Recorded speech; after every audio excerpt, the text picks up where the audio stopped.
কবিগুরু রবীন্দ্রনাথ ঠাকুরের হাট কবিতা থেকে আমরা গ্রাম বাংলার মানুষের সরল জীবনযাত্রার এক চিত্র পাই।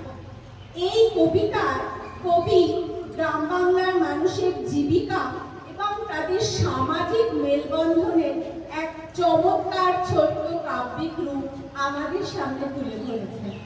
আজ কবিগুরুর জন্মতিথি উপলক্ষে আমাদের এলকেজির ছোট ছোট বাচ্চারা তাদের উচ্চারণের মাধ্যমে সেই ছোট্ট কবিতাটি আমাদের পরিবেশন করবে।